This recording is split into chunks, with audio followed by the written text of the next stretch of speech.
That's on gang. What's up, y'all? This is episode tres. It's Uno, funny, dos, tres. Yeah, I was gonna say definitely say Trace. So treat beach. 1, 2, 3. 1, 2, 3. Uno, dos, tres. You know what I mean? So we live and direct, man. We here again, bringing you another episode of some fire, and we gonna get to it, So First and foremost, playoffs, NBA playoffs, man. shocking surprise, to say the least. I ain't surprised. Well, I'm surprised. Go ahead. All right. I mean, the defending champs and their runner-ups out the playoffs. took a L, major L. He got swept. The Lakers lost in 6. And let's take it back though. What's up? They have been playing the most in the entire pandemic. Yeah, they ain't have a lot of off time. Those two teams. Not at all. Yeah. But go ahead. I mean, it caused to. I feel like that caused to a lot of injuries happening.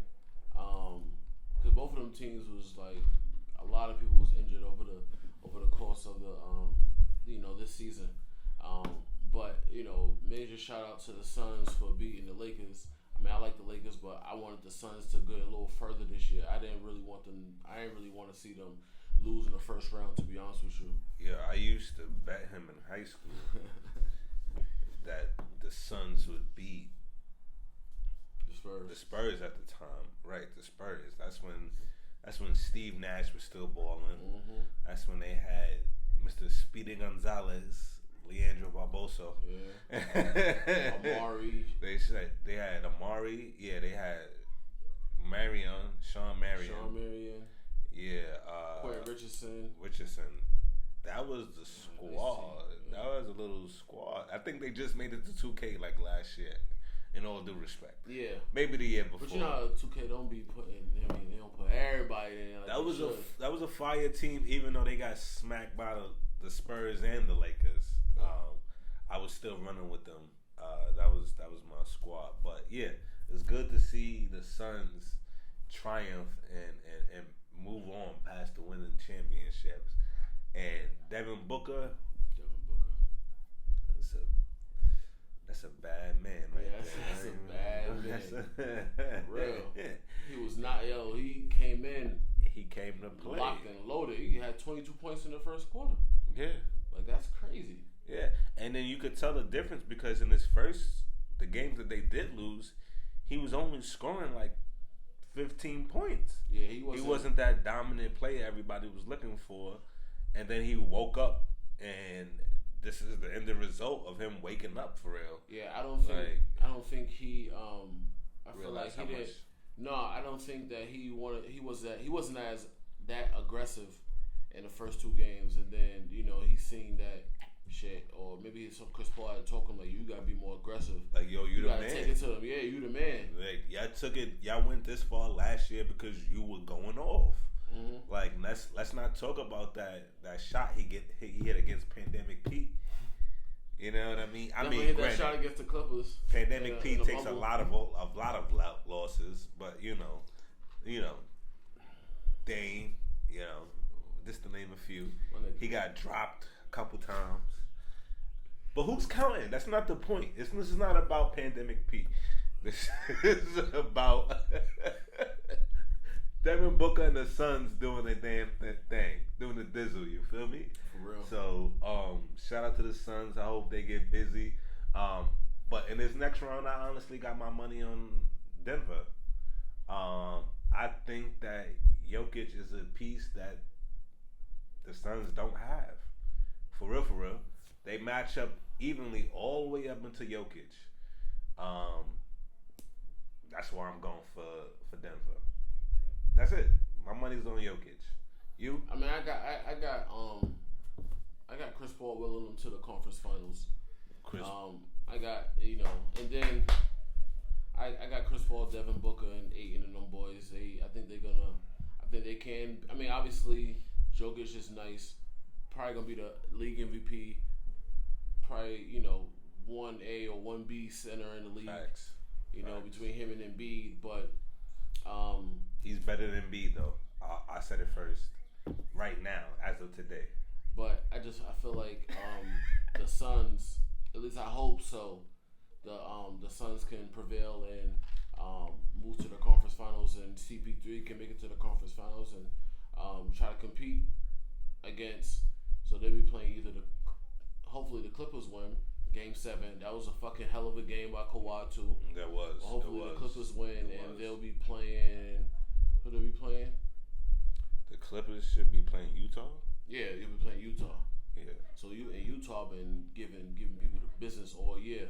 Yeah, I mean, if the Clippers or Dallas. In that series, I'm hoping for Utah to get the Clippers. I fuck with Leonard heavy, but I don't trust that pandemic P. I mean, I don't trust him. I don't want to bet on him. I don't want to be in a Game 7 talking about, oh, what you got on it. No, I'm not gonna do it to myself, bro. I'm not. Like, no. I'm gonna go with Mitchell, B. I'm gonna go with my man Spider on this one. I mean, hopefully I got the Clippers taking it in 7, because they're going back to the Staples. Yeah, they better show up. Yeah. Pandemic Pete better show up, because real quick, I've been saying this all year. PG play nice all throughout the regular season, and then bomb in the playoffs. That's all I gotta say about that. This nigga really don't fuck with this nigga, yo. Nevertheless, I got Kawhi and Kawhi, favorite player, did his thing before. I think he was extremely aggressive Game 6, gave it to them, gave him a 45. Right. You know what I'm saying? So, like, he knew what's at stake, and to lose in 6 games to Dallas is something he probably wasn't gonna do. So I feel like he's gonna come out strong and aggressive again tomorrow, whenever next day they play, and they're gonna be able to prevail to the second round. Now it's a toss up in my opinion between them and Utah. I think it can go either way. Well, I mean, you got who you got. I want to see Kawhi play against Chris Paul in the conference finals, and at that point, I won't be mad about who's going to represent the West in the finals. So we'll see what happens, man. It's a toss up, so it's all predictions. So we gonna get into it, right? This episode, like we say, 3, 1, 2, 3.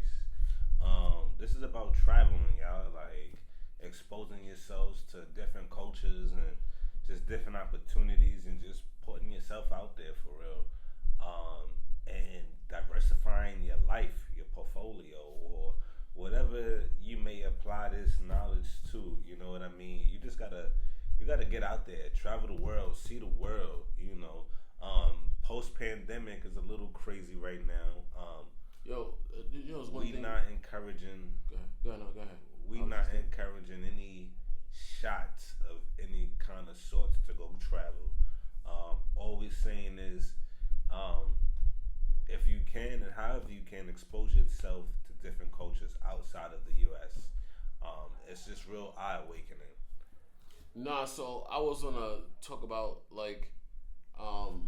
how they're in the talks. I don't know if it's true or whatnot, but I think there's something might want to push is getting different types of passport. If you got a vaccine passport and stuff like that. A lot of people have been talking about that can hinder people from traveling, but not just traveling. You know what I mean? Like, you're just being exposed to different customs and cultures and other ways of life. We've been taught one way for forever. The plan and the goal is always to kind of, like you said, diversify your portfolio, but not just your stock portfolio or, just your life portfolio. You know what I'm saying? Like, expose yourself to different things, because you don't know what you might take an interest into something at 28 years old that you didn't have at 13. You know what I'm saying? So, that's the only way you'll be able to know. You kind of do a kind of look and see, or, whatever to, get yourself out there however you want to do it. Right. And I feel like the only way you can know what your niche is by trying different things and seeing what works for you. You know what I mean? So, you really got to expose yourself, and it's very important. Not just exposing yourself to how people live, but, travel. Just go to city to city, see how people live. People, I'm from New York, Harlem. I grew up different than how people in Pittsburgh grew up. You know what I mean? Like, Absolutely. I might have advantage or disadvantage in some way, some sort, and they might have the same. And we do. And we do, naturally, not to throw any shade at anybody, but when you come from New York, you live in a whole different environment, a whole different pace. You know what I mean? Where millions of people live on a block, where Pittsburgh and other places are like more spread out, and you may not see anybody for a mile down the road type of thing, or it's only a certain amount of people in your community. And our community is hundreds and thousands of people that you see every day. So I'm gonna just run this down real quick. I've been a lot of places. I'm not gonna name all of them, but I've been to Dubai, Abu Dhabi, France, Italy, Rome, Copacabana, Argentina. Did I say France? Yeah. Venice. I've been to Venice. And I would say that I was grateful to go to all of those places.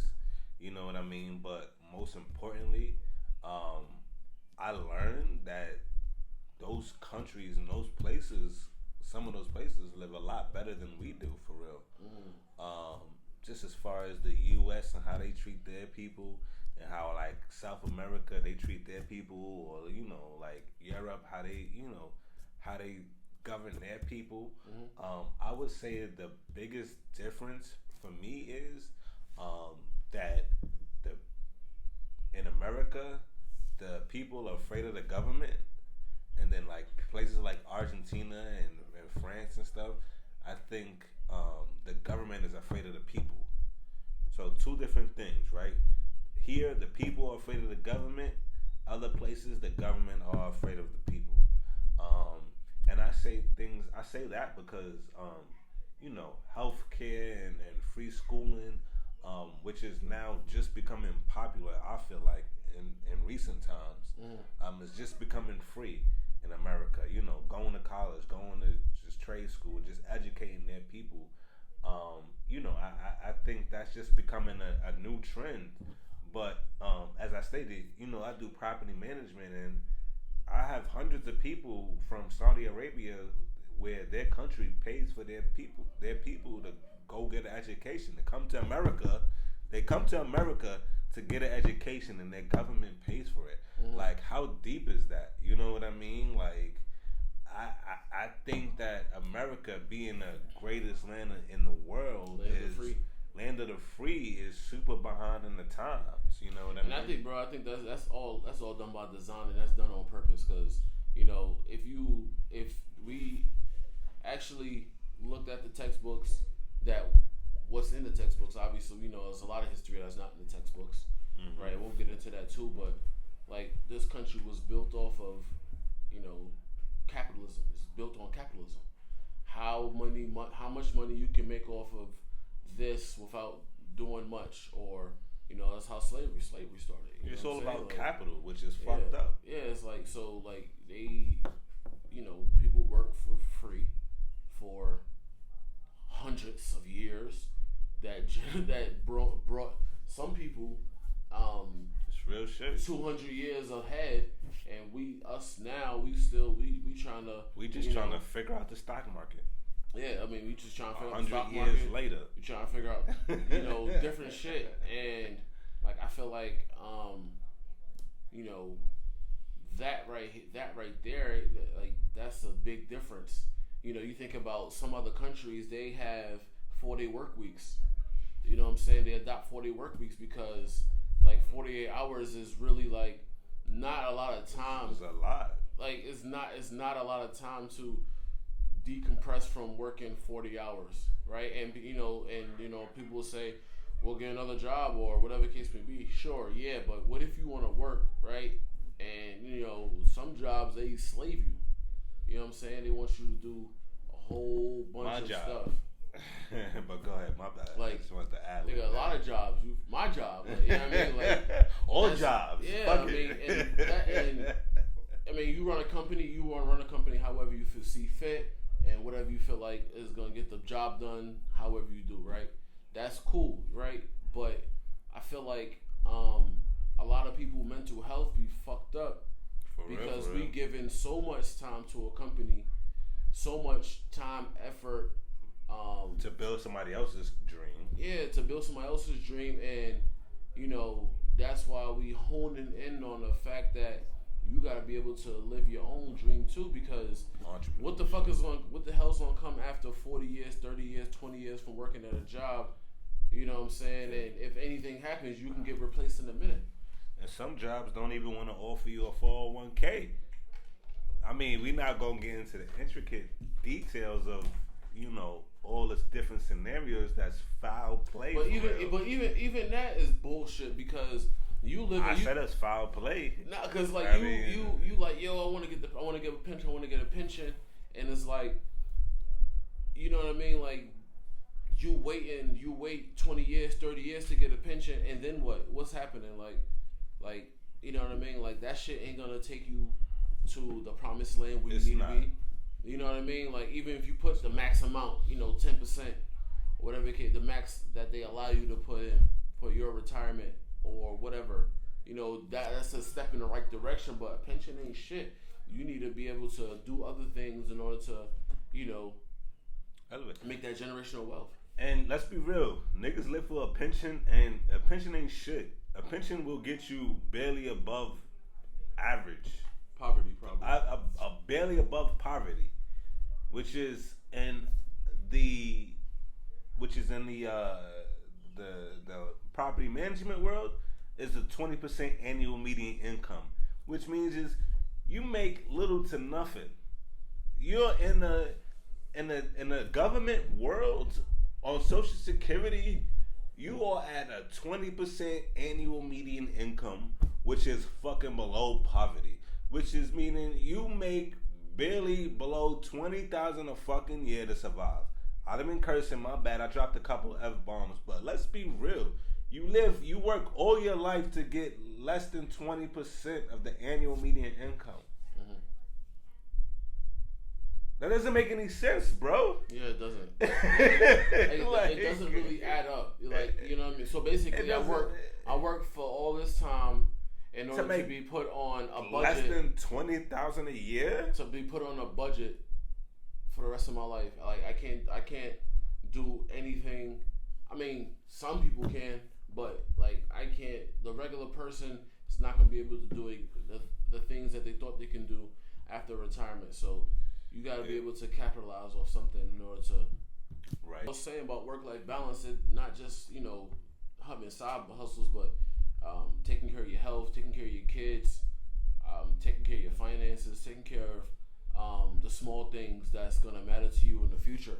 You know what I mean? Like I learned, like during this pandemic, like me working 2 full-time jobs, I'm out the house a lot. You know what I'm saying? Like I didn't see my kids as often as I would like, and being that I was working from home for the last 15 months. I was able to spend literally every day with the kids, and like that shit made a big difference of me being home with them. So like I, you know, as we transition back into, I guess post COVID, you know, and stuff is opening back up, and jobs is, you don't want people work from home. I'm skeptical on a lot of different things, but I'm real skeptical on just giving my freedom back in order to, you know, meet somebody else's demand. You know what I'm saying? And entrepreneurship. Yeah, you know, but you know, everybody has a job to do, and you're gonna do what you have to do. That works for you at the end of the day, but yeah, you gotta be able to maneuver and work things out for yourself, because nobody's here to save you, yo. Like nobody's coming to save us, yo. Right. Like the politicians politicians ain't come save us. We had a black president. Not no disrespect to Barack, you know what I'm saying, but like we all know, like, you know, like he can't really he couldn't really fix the things the way he wanted to, right? All. Because you had other people saying yay and nay, and we all know that. Let's not be stupid about that. But nobody's gonna come save you, so you gotta be the savior for you and your family. You know what I mean? So however you're gonna get it, you're gonna get it. You know, and make sure you do that shit the right way. What I was trying to say is, I believe the government likes to practice situations where they divide and conquer the people, and the more divided we are, the more control they have of us. Mm-hmm. In layman's term, right? You know, even with the Asian hate crimes, with the Black Lives Matter, Aubrey, George, just all of those names, you know what I mean? And then the media basically ploys to keep us arguing and bickering with each other about, you know, why they gave Asian people reparations and they didn't give black people that, and then why Biden and Kamala are trying to help the Asians and not trying to help the black. Like, there's so many things that they conjure up, you know what I mean, and create amongst the people, which keeps us in lack of power for real. It's unfortunate, but you know, that's just what it's come down to for real. And yeah, it's just unfortunate until people wake the F up and realize we all we got, you know what I mean? Nobody's gonna win in the scheme of things, because if we came together, let's be real, everybody could get what they wanted. Yeah. If the people, if white, blacks, Asians, Italians, and everybody came together, we would win and take over the government. But no, the government wants to convince you that keeping us separated by our cultures, you know what I mean? You know, it's past a race thing. It's like a class thing, right? So certain people with certain money and certain tax brackets, you're not supposed to mingle or participate in stuff with people that lower brackets do, right? And like you said, it's all a ploy to keep us divided and separated. Like, yeah, there's black people, there's white people, there's Asians, there's Hispanic, all of the above, but there's only one, it's the human race. And I think if people are, I ain't gonna say kind enough, but if people, you know, either you do right or you do wrong. That's what it comes down to, right? So people that's doing right, they should be rewarded or whatever the case may be, and then you fight against the people that's doing wrong. Like, shit is so mixed up, and now it's like, that's where the racists come in. It's like, well, these people do wrong, so you know, don't fuck with them, right? Like, you know, for years, and everybody still thinks black people's like fucking savages, or we came from certain people. Nah, we're not, bro. We're not savages. No. Certain people do savage shit, but that's the same thing for other nationalities as well. You got white people that do savage shit. You got Hispanic people that do savage shit. All that shit, like, you can't really box people. They box us up in different cultures in order to keep us divided. You know what I'm saying? People saying, oh, you know, they only doing this because they're black, or they only doing this because they're whatever. And it's like, it's fucked up people in all societies. But right.